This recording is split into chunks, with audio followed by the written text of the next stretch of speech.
Vamos lá, vamos dar continuidade nesse segundo bloco com muito carinho, lembrando que o material está à disposição sempre no primeiro bloco, tá bom, gente? Vamos juntos aqui, olha só.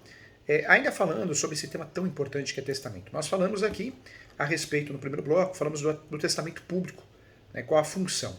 E é muito importante você entender que o testamento público tem que ter a participação obrigatória do tabelião de registro de notas, o tabelião de notas. Tem que ter, senão não é público. A grande vantagem de fazer o testamento público, de fato, é uma maior credibilidade, seriedade, mantendo totalmente o rigor da lei exigida. Então, pode o advogado ou advogada ajudar fazendo a minuta. A conferência, um rascunho, explicando, é uma boa opção de testamento. Falamos aqui que o testamento público deve ser acompanhado por pelo menos 2 testemunhas, hein, e registrado em livro próprio. Então, é uma regra muito importante para evitar a nulidade. O testador, nessa situação, ele vai ditar ao tabelião à vontade, e sendo feita depois a leitura pelo tabelião em voz alta, para depois ser assinado pelo testador, testemunhas e pelo oficial para garantir a sua validade. A lei permite sim, que até o testamento seja feito em locais diferentes, através de diligência, hospitais, casas de repouso, por exemplo. Já falei até o caso do presídio, que foi feito o testamento dentro do presídio. Se ele estava preso, ele fez o testamento. Então pode ser feito sim, a lei traz essa opção, tá? Então, informação importante. E também aos brasileiros, em caso de brasileiros residentes no exterior, o testamento poderá ser feito através do agente consular, tá? Então, ponto importante também. As únicas restrições para o testamento público referem sim a testamentos que não podem ser ser interessados diretos nos bens. As testemunhas não podem ter interesse nos bens, vínculo como ascendentes, descendentes ou cônjuge. Eu tinha falado sobre isso também. Inclusive, eu até falei do artigo 1801, que traz sim as situações que não podem ser beneficiários do testamento, as pessoas que estejam nas seguintes condições, que tem o fato escrito, o testamento, a pedido do testador e seus ascendentes, descendentes diretos, como cônjuges e irmãos, que tenham assinado o testamento como testemunha, e também quem seja o responsável pela aprovação do testamento, como tabelião, hoje a lei fala em escrivão. Nós estamos falando aí de uma situação para evitar fraude, né? Para evitar não só fraude de fato, mas que o inventário tenha credibilidade também. Então a ideia é essa. Falamos também do testamento cerrado. O testamento cerrado é o documento, o chamado testamento secreto, sendo o documento fechado, escrito pelo testador ou por alguém de sua confiança e assinado por ele próprio, podendo ser feito através da escrita de próprio punho ou de forma mecânica, digitalizado, digitado. Todas as folhas devem ser numeradas para que tenha validade e assinado pelo testador. O testamento cerrado nós falamos aqui que deve ser levado ao cartório e lavrado o seu termo de aprovação diante de 2 testemunhas, hein, com a finalidade de atestar, e tem que atestar o documento que é autêntico. Né? Nesse tipo de testamento, vamos deixar bem claro, também existem as restrições com relação às testemunhas, não podendo ainda ser beneficiário quem escreveu o documento por solicitação, arrogo do testador, e isso é uma regra para manter a credibilidade também. O testamento cerrado, então, a grande diferença é a graça desse testamento. Eu falo que é o testamento Kinder Ovo, é o testamento que só pode ser aberto após a morte do testador, por um juiz diante da pessoa que o representou em vida e do escrivão. Tá? Então, ponto importante também. Vamos lá, falamos do testamento público também, e falamos do testamento particular. O testamento particular, também chamado de privado ou hológrafo, deve ser redigido também de forma digital, ou a próprio punho, pelo testador, sem conter rasuras, não pode ter rasuras ou espaços em branco, para evitar fraude, né, gente? E se tiver emendas, também devem ser ressalvadas pelo testador. Tem que ter assinatura, se tiver alguma correção, alguma coisa assim. Para ser válido esse testamento, nós falamos aqui, explicamos com muito carinho, que o testamento particular deve ser lido na frente de 3 testemunhas. Aqui é 3, hein? Atenção, vai errar. 3 testemunhas que precisam ser qualificadas no testamento, ou seja, informando os nomes completos, RG, CPF, a assinatura das testemunhas é exigida nesse tipo de testamento após a morte do testador. O juiz, inclusive, ele vai mandar o juiz, a juíza, mandar cumprir as suas disposições depois de ouvidas as testemunhas. Então, uma regra muito importante, da mesma maneira que o anterior, todas as folhas devem ser numeradas, rubricadas também. Tá? O testamento particular, a vantagem dele é que é muito mais simples. Você faz lá, simples, com simplicidade, sem muito formalismo, mas uma coisa é a elaboração, outra coisa é a validade, né? Para que seja válido, precisa ter um reconhecimento. Então, deve ser validado pela justiça através de oitiva de testemunhas depois da morte do testador, para que tenha força legal. Nós conversamos sobre isso também, ok? Vamos lá. Falei aqui também do testamento do codicilo, né? Codicilo, e nós falamos que é um testamento, deixa de ser uma espécie de testamento, de bens de pouca monta, de baixo valor, roupas, joias, que não sejam de muito valor, quadros, né? Então, um ponto importante. E agora sim, entrando já no assunto novo nesse segundo bloco, eu quero falar com você dos testamentos especiais, não dá para deixar de falar. Quando nós falamos dos testamentos especiais, os descritos no Código Civil, são aqueles feitos em condições de exceção, condições diferentes, né, sendo determinados como testamento aeronáutico, marítimo, militar. As regras desse testamento, para que esses testamentos possam ser feitos, então trago o exemplo aqui, testamento aeronáutico e o marítimo, são bastante semelhantes, são muito semelhantes, sendo os testamentos feitos a bordo, né, de navios ou aeronaves, os aviões, em movimento inclusive. Não pode ser feitos quando em portos ou aeroportos, tá? Em porto ou aeroporto não, tem que estar em andamento, sobrevoo, né, navegação, não pode em porto ou no aeroporto. Parado, não dá para fazer esse testamento. Tem que estar em movimento, ok? Essa é uma regra importante. Não podendo ser feito em portos, aeroportos, essa é a grande dica de muita nulidade. Já caiu até em diversos concursos públicos, na prática também é uma atenção que a gente tem que ter muito grande a respeito disso para não dar nulidade. São permitidos somente diante de perigo iminente, né? E nos quais será manifestada a última vontade do testador. É uma regra também e deve ser feito diante do comandante, lembrando que não só o comandante, mas duas testemunhas. Esses testamentos, gente, perdem a validade em 90 dias. Por isso é um testamento chamado de testamento temporal ou atemporal. Por 90 dias perde a sua validade. Se não puder ser escrito, e tem que ser escrito, né, passado à forma verbal para que tenha validade. Tem que ser transcrito. Transcrever e assinado o documento oportunamente, senão ele perde a sua validade, a sua eficácia. Então é importante bater um papo sobre isso. Da mesma forma que os testamentos aeronáuticos e marítimos, né? O testamento militar também pode ser validado em 90 dias, caso o testador sobreviva à guerra, aquela situação de risco, de iminência. Então, é uma regra também importante para que a gente possa conhecer bem o assunto. Então, testamento você tá craque, ninguém te engana, hein? Tenho certeza que ninguém te engana. E aí você vai falar para mim, professor, qual que é a diferença do testamento para a hold? A hold eu também posso fazer um planejamento sucessório, lá na frente, né, após a morte. Só que a hold eu trabalho com uma outra linha de estratégia. Eu trabalho com a estratégia de criar uma pessoa jurídica, de transferir os bens para essa pessoa jurídica, criar uma empresa e o contrato social que vai definir dentro da lei essa distribuição, essa divisão de patrimônio. Claro, se você falar para mim, professor Júlio, numa situação é melhor fazer testamento ou hold? Eu diria que é melhor fazer hold. O planejamento sucessório, bem feito, ele é mais eficaz, porque você vai conseguir ter um aproveitamento após a morte e um aproveitamento em vida, que é a redução da carga tributária, uma gestão melhor do negócio. Então, um ponto importante. A hold surge realmente como um instrumento muito legal para atingir muitas vezes o mesmo objetivo que o testamento. Mas o testamento não vai acabar, não. É cultural. Quando nós falamos de testamento, hold, eu acho que nesse assunto não daria para deixar de lado a doação do imóvel, né? O que é, quanto custa, como funciona a doação em vida. E esse assunto é importante. Normalmente o inventário é a maneira mais usada para dividir e transferir os bens de uma pessoa falecida para os seus herdeiros. Testamento também.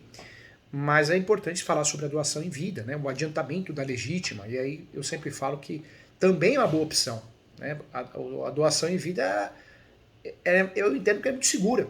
Até mais que uma hold em diversas situações, dependendo da estratégia.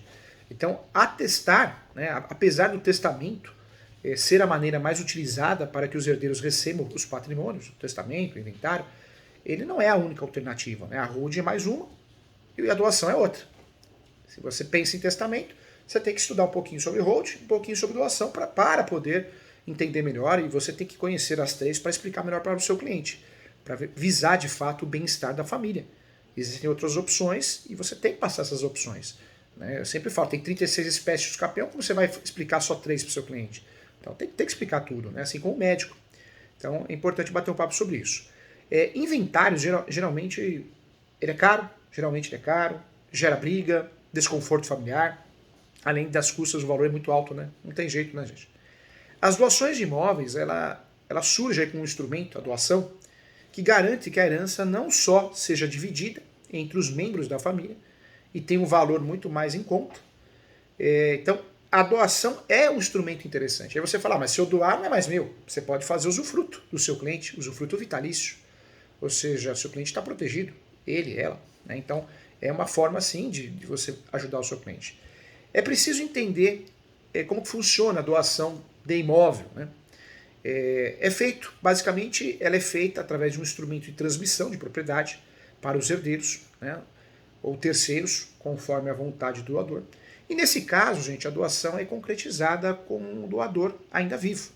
Então, o proprietário pode doar o bem para quem bem entender, desde que, se tenha filhos, respeite os herdeiros necessários. Eu nunca vou esquecer no escritório, eu recebi um cliente e ele queria fazer a doação de 100%, porque ele não se dava bem com a esposa, com a filha. E aí eu expliquei para ele que não, porque pelo regime de casamento parcial de bens, tudo foi conquistado após o casamento. Então não era só dele. Ele não tinha 100%, ele tinha 50%. E aí eu fui explicar para ele, como ele tinha filhos, que ele não poderia dos 50% que era só dele, ele não poderia doar 50%, o 100% dele, que era os 50%. Ele tinha que doar metade, 25%. Então ele saiu muito chateado, mas é a realidade da vida, né? Por isso, na doação, também é muito importante você conhecer, se o seu cliente é casado, o regime de casamento. União universal de bens, parcial de bens. É importante também falar sobre separação total de bens, separação final dos aquestos. O regime de casamento é muito importante te conhecer para fazer uma doação correta, com eficácia, né? Sem errar, sem gerar uma nulidade. Isso é muito importante. Quando a doação é feita para alguém que não seja descendente do proprietário, algumas regras também precisam ser seguidas. O doador, nesse caso, não pode ficar sem nada, né, após a doação, e por isso não é permitido doar nada além da metade do seu patrimônio. Também é uma regra importante, uma regra jurisprudencial, inclusive. Vale lembrar que os herdeiros necessários têm o direito de 50% de todo o patrimônio da pessoa. Então vamos lá, vamos trazer aqui. Caso o doador possua herdeiros diretos, ele só poderá doar metade do seu patrimônio. Isso é fato, tá? A doação de imóvel, trago como exemplo, de bens em vida, só pode ocorrer de 4 maneiras. A primeira, com usufruto, cede o direito de uso e proventos até a morte do verdadeiro dono. Outra cláusula importante é a cláusula de inalienabilidade. O que quer dizer essa cláusula? Quando o bem não pode ser vendido em nenhuma hipótese. Outra cláusula importante, falar em doação, tem que falar dessas cláusulas, né? Incomunicabilidade. Os bens não podem ser repassados para o cônjuge herdeiros, ok? E mais uma cláusula importante, que é a impenhorabilidade. Os bens não podem ser empenhorados ou dados como garantia. Aí você pergunta, professor Júlio, mas qual a diferença entre inventário, testamento e doação em vida? O processo de compartilhamento de bens entre herdeiros pode ser trabalhoso, principalmente quando as pessoas não possuem um entendimento correto das maneiras com que acontecem, né? Isso é fato. As 3 práticas mais comuns são o inventário, o testamento, a hold, né? Vamos incluir nessa pergunta a hold. A doação de imóvel em vida é uma delas e é muito interessante também. Em resumo, o inventário é uma maneira de formalizar, de maneira judicial, qual a divisão do patrimônio entre herdeiros após a morte. Testamento, existe o quê? Um documento que qualquer pessoa pode registrar em vida, expressando a sua vontade, seu desejo da partilha de bens. Eu vou dizer que na prática existem 3 tipos de testamentos possíveis, né? Fora os extraordinários. O público, cerrado, particular. E tem os extraordinários que você já sabe, que eu trabalhei na aula de hoje também. A legislação brasileira é bem clara quanto à importância de preservar os herdeiros diretos, que são os herdeiros diretos, os legítimos herdeiros. Então, existe essa proteção, como os filhos, cônjuges, e por isso fica definido que 50% dos bens de uma pessoa devem ser divididos entre os herdeiros legais, chamados herdeiros legais, reserva legal. Assim, quem faz o testamento deve determinar que, ao fazer o testamento, ele tem que contar, fazer o cálculo, que metade não pode ser doado, como eu falei aqui do exemplo daquele senhor que veio no escritório e ficou chateado. A doação do imóvel em vida é uma maneira simples, simplificada. Todo o processo de doação em vida, ele é simples. Esse instrumento de transmissão de bens garante a vontade do doador também, do seu cliente. Essa vontade será seguida. Além disso, os gastos dessa transmissão costumam ser mais em conta e dispensa a obrigatoriedade de se contratar até mesmo serviços jurídicos, né, gente? Verdade, a não ser que você quer a orientação do advogado, da advogada. É importante também esclarecer que mesmo em uma doação em vida, olha só, informação importante, é muito importante respeitar a regra dos 50% dos herdeiros legais, tá? Então tem que respeitar. Quais são as vantagens de fazer a doação em vida? Realizar a doação em vida, eu já tinha falado aqui, o falecido ou falecida, ele viu acontecer, está doado, com usufruto vitalício. Não é algo que depende de um prévio reconhecimento do Poder Judiciário, que pode gerar nulidade. Claro que também tem ação, se eu faço a doação errada, também gera nulidade, né? Todo ato jurídico que tem vício grave gera nulidade. Mas é muito difícil dar errado. Realizar a doação do imóvel, por exemplo, em vida, torna todo o processo de repasse de bens mais econômico e mais seguro, eficaz. Você vê acontecer, né? Isso porque não há necessidade de contratar operador do direito, né? Claro que é sempre importante ter para acompanhar, mas existe uma redução também, né? Além disso, as doações são isentas do pagamento de IR, em regra. Em alguns casos pode até não ser cobrado o ITCMD, tornando a operação muito em conta. Então também é uma situação que eu queria falar para você. Como funciona a doação de imóvel na prática, né? Então, nós temos aí o artigo 108 do Código Civil, que diz que toda transação imobiliária deve ser feita por escritura pública. Então eu tenho que fazer uma escritura pública. Ato de escritura pública de doação. A doação do imóvel é feita por meio do chamado ato, anota aí, ato de escritura pública de doação. Ela deve ser de fato lavrada, elaborada, registrada e assinada em tabelionato de notas, em serviço, né, que deve ser pré-agendado, feita, se tem advogado, a advogada vai fazer a minuta, a fiscalização, a conferência, e durante esse agendamento o doador vai receber maiores informações também, porque você vai no cartório, vai receber informações, ou o cartório vai até você, diligência que nós conversamos, e aí você vai registrar isso, vai registrar. Quanto que custa fazer a doação de um bem? Eu vou trazer um exemplo aqui, tá? Um processo pode ter diversos valores, dependendo do valor do patrimônio, mas em torno de, vou fazer um cálculo aí, ó, R$3.000, vai. R$3.000, quando eu estou falando de uma situação do valor venal até R$300.000, em média, tá? Claro, mais ou menos aí. Ou seja, não é caro, não é oneroso, não é preciso desembolsar o ITCMD em muitos casos, né? Imposto causa-mortes. E esse valor, claro, ele vai variar de estado para estado, podendo chegar até 8%. Né? Quais são os documentos necessários para a doação em vida? Os documentos de praxe, RG, CPF, certidão de nascimento, certidão de casamento, certidões negativas de tributos federais municipais, certidões negativas do Poder Judiciário, certidão de atividade profissional, certidão de matrícula dos imóveis ou do imóvel. Né? Então, isso for pessoa física. Pessoa jurídica, comprovante do CNPJ, cópia do contrato social, certidão conjunta de débitos da Receita Federal, isso sempre tem, certidão negativa de débitos do INSS, certidão da junta comercial, em casos de sócios, documentos pessoais de cada um. Né? Além de doação, também exige um procedimento chamado averbação da doação, na matrícula do imóvel, tá? E ele é feito junto ao cartório de imóveis, mediante a apresentação da escritura de doação do referido cartório. A escritura na doação de imóveis, né, ou de imóvel, são ótimas opções para quem quer evitar complicações no inventário, no testamento. Então é uma boa opção sim. Também não quer fazer uma hold, é uma boa opção sim. É bem interessante, evitando litígios, dá publicidade, então é bem interessante. Eu sou muito fã dessa medida, acho que é bem interessante sim, bem eficaz, né? Eu sempre falo isso. Então acho que vale a pena você pensar nisso. Quando nós falamos de doação aqui, então nós falamos aqui 3 instrumentos. Né? Você vê como é gostoso a gente conhecer o assunto? Chega um cliente e fala, ó, quero fazer um testamento. Você explica para ele ou para ela que existe a possibilidade da hold, planejamento sucessório, existe a possibilidade do próprio testamento, existe a possibilidade da doação em vida. Então você dá outras opções ao seu cliente. Isso é muito legal. Fazer a doação em vida é uma maneira legal de transmitir o patrimônio, transferir os bens móveis, só que também você consegue garantir o seu cliente, porque você consegue, de fato, criar cláusulas. As 4 cláusulas que eu passei para você, para proteger, né, o seu cliente. Então, interessante. E eu peço novamente atenção para a doação acima da herança legítima. Tá pacificado, é um ponto de atenção. O código é muito claro nesse sentido, o Código Civil, que prevê que não é válida a doação de todos os bens e deve respeitar a herança legítima, tá? Os herdeiros necessários, ou seja, os herdeiros necessários. Com os ascendentes, descendentes, que possuem direito a 50% dos bens, portanto, a doação de 100% dos bens ela é nula, hein, gente? Sem reserva da parte. Sem reserva da parte, ela é nula. Então, ponto importante também. Eu quero também esclarecer com você que as doações feitas a favor de descendentes e entre cônjuges também trata de antecipação da legítima. Também trata de antecipação da legítima.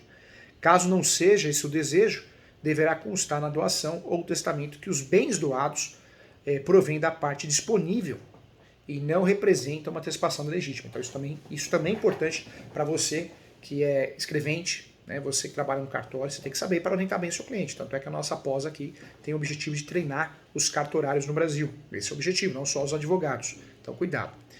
Outro ponto que eu queria falar para você, como realizar uma doação em vida passo a passo. Então, primeiro é fazer um rascunho, a minuta, depois lavrar a escritura pública, respeitando as regras, depois registrar. Né, registrar, averbar, alguns usam o termo averbar, outros registrar, mas levar no cartório, tem que gerar publicidade.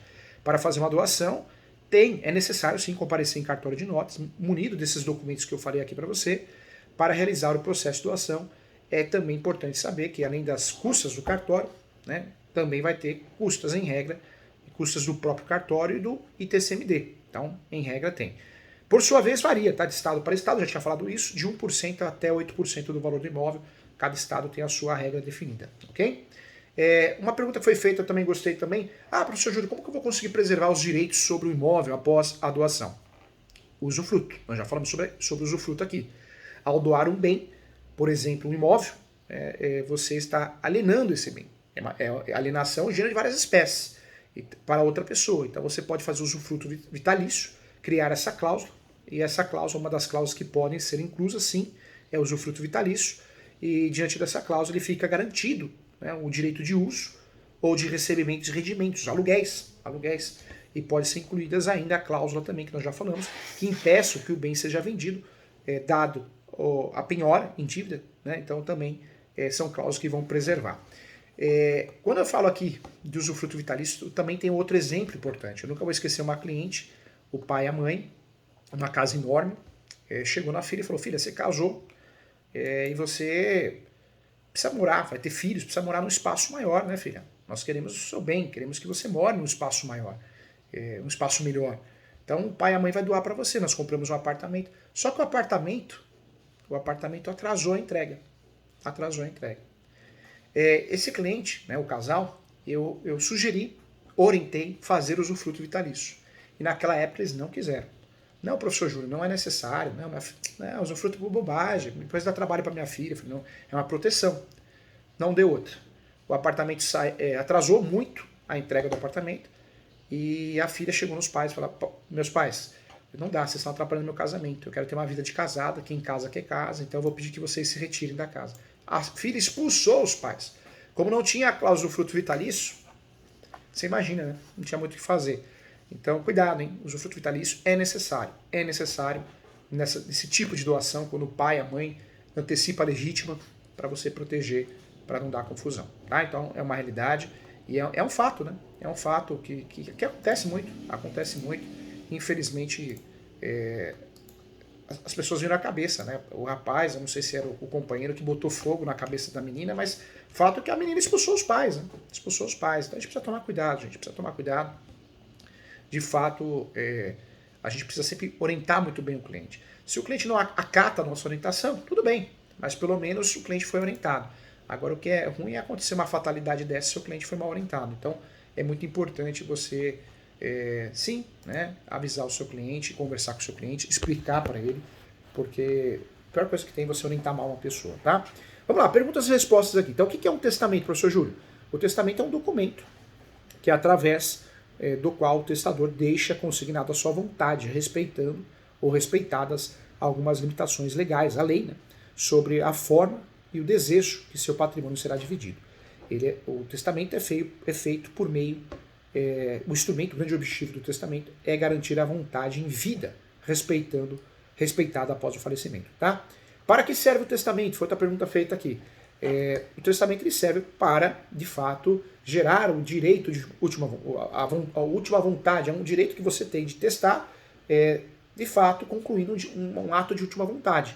Somente através do testamento uma pessoa pode assegurar o destino do seu patrimônio após a morte. Né? Então, assim, o testamento destina assim, especialmente, a resolver situações patrimoniais importantes que muitas vezes não se realizaram no decorrer da sucessão ou na futura sucessão. Tá? O testamento é um instrumento legal, né? É um instrumento legal até para evitar brigas. Se bem que o que eu tenho ação de nulidade no escritório é brincadeira, né?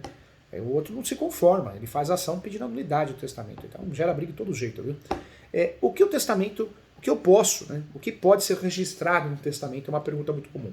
No testamento a pessoa pode deixar registrados os seus desejos patrimoniais, como ficará os imóveis, as contas bancárias também, os veículos e também os objetos não patrimoniais, como o reconhecimento de filho também, a nomeação de tutor para cuidar da guarda, administração do patrimônio dos filhos menores, incapazes. Então, também é um ponto importante, hein? A gente tem que discutir.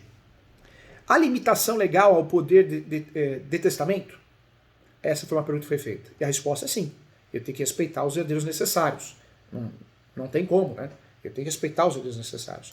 Quem pode fazer o testamento? Qualquer pessoa maior de 16 anos e que estiver em pleno gozo de suas faculdades mentais pode fazer um testamento. Tá? Então, ponto importante também. Uma pessoa de idade pode fazer o testamento, mesmo que esteja com mais de 80 anos? A resposta é sim. Silvio Santos tocou SBT até quando? A pessoa, não é por causa da idade, ela não pode mais fazer testamento, não pode fazer mais nada, vender um imóvel. Isso é mentira, hein, gente? Isso é boato bobo até. A não ser que ela foi interditada. Então, sim, não há limites máximo de idade para fazer um testamento, assim como comprar e vender imóveis. Se a pessoa estiver completamente lúcida e for maior de 16 anos, ela pode fazer testamento. É uma bobagem. Eu vejo muita orientação errada de advogado, hein? Cuidado, hein? Se o testador perder a lucidez, pode ser feito o testamento? Este perde a validade? A incapacidade superveniente do testador não é inválida. Ou melhor, não invalida o testamento. Ou seja, se o testador estiver em pleno gozo de suas faculdades mentais, no momento da elaboração do testamento, tiver cumprido todos os requisitos, assinaturas das testemunhas, a perda posterior da lucidez não gera, ou da sua saúde, não gera a invalidade do testamento. Tá? Então, ponto importante. Mais uma pergunta aqui. Uma vez feito o testamento, é possível alterá-lo ou revogá-lo? Sim, a resposta é sim.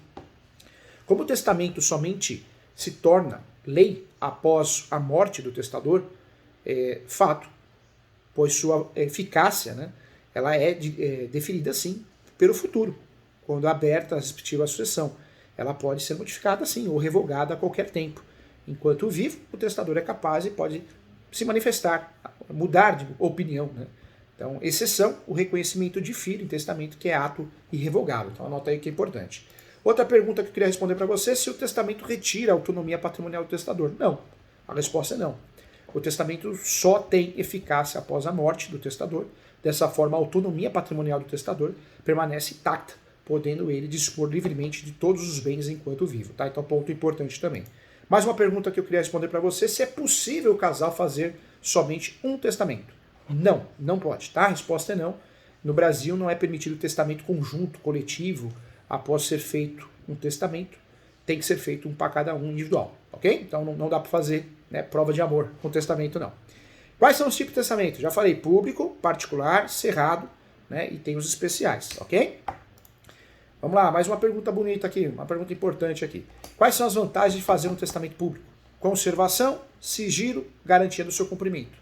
Eu só faço testamento público. Acho melhor.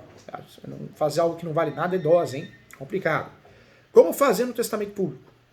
Tabelão de notas. Agenda uma conversa no tabelão de notas, leva a minuta, e aí sim, tudo de acordo, vai ser lavrado, paga as custas, emolumentos. Pronto, está feito, leva a registro. Mais uma pergunta que foi feita aqui. O testamento precisa ser feito no município da residência do testador? A resposta é, o testador pode ser feito em qualquer, o testamento pode ser feito em qualquer município do país, ok? Em qualquer tabelionato. Não há necessidade de ter nenhum vínculo de residência, de trabalho ou de propriedade no local. É inteiramente livre a escolha do tabelião, diferente dos capião que nós já falamos aqui. Mais uma pergunta que eu gostei também, havendo testamento, é necessário fazer inventário? A resposta é sim. Sim, o testamento não retira a necessidade do inventário para a realização da partilha dos bens do falecido. É claro que, além disso, pela legislação atual, em havendo testamento, o inventário deverá ser judicial, né, já que no esbojo da lei obriga, né, que o inventário seja judicial e não extrajudicial, em regra. Tá? E é possível, porém, que após o procedimento de registro judicial de testamento, a partilha seja feita por instrumento público e apenas homologada judicialmente. Está lá no artigo 619b da normativa notorial. Então, interessante aí também, tá bom? Então, várias perguntas importantes, respondemos aqui com muito carinho, para que você fique craque no assunto e ninguém enganar você, tá bom? Essa é a ideia. Eu agradeço mais uma aula, o material de apoio está no primeiro bloco, continue estudando. Quero mandar um grande abraço para todos que acompanharam a aula aqui. Fiquem com Deus e até a próxima.